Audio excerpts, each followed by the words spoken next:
And we are back on the WHHI-TV Daily News. Here for his monthly update is the chairman of the Judiciary Committee and, of course, a representative for South Carolina, and that is Weston Newton. Thank you for being here today.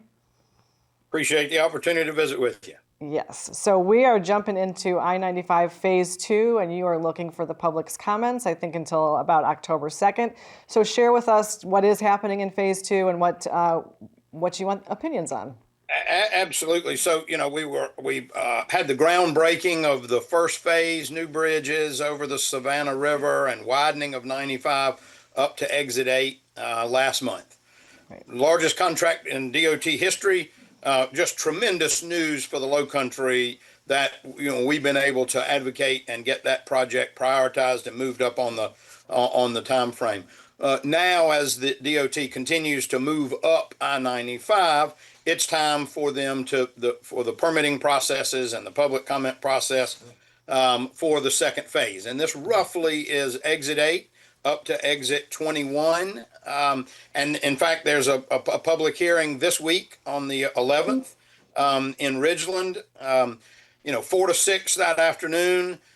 There's an open house where you can ask questions and see the boards and talk to the folks from DOT. And then at 6 o'clock, there's a formal presentation and the public comment. It's at the Lakeside at Blue Heron, 153 James Taylor Drive in Ridgeland. But you don't just have to go. You can go online to Fix the Drive 95, the DOT website for the project. You can submit comments until October the 2nd. So this is part of the permitting process, but it's also about making sure the public understands and educating the public, give them a chance to interact and ask questions, understand, and provide comment about this important project. And it's, after that, we're then moving up into the next phase, all the way up to 33, and then where 17 splits off, and then beyond the continuous widening of 95 will be off in the offing as well. Right. Well, all excellent. Thank you for the information there. And I know also that you have your annual Majority Caucus coming up, and you have some priorities that you're looking to. Later this week, it's the annual planning meeting that we have. We're in Greenville. Most all of us will be there. It's a time that, we look at what's happening, what legislation we didn't get finished last year in the 2-year session, prioritize what it is that we're going to do. And,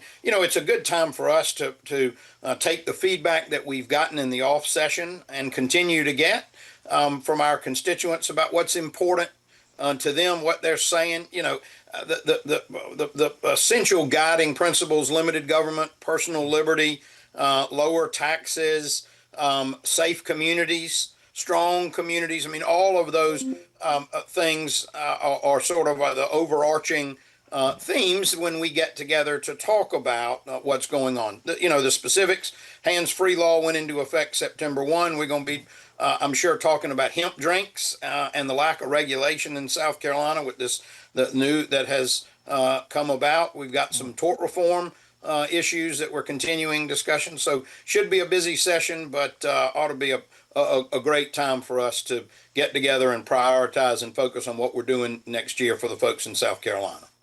Well, it sounds like it's going to be a full plate. Obviously, as you said, there's some things that have kind of popped up that maybe we didn't realize were going to come in, like the hemp drinks and so forth. So it sounds like you've got a full plate coming up. And, thank you for sharing with us about what's going to be on the docket.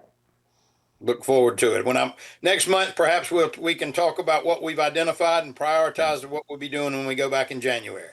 Excellent. Well, thank you, as always, Representative Newton, for being here today. We appreciate it. And make sure that you're getting your comments in on the Phase 2 of I-95, either by going to the meeting on Thursday or going online before October 2nd. Thanks again for being here.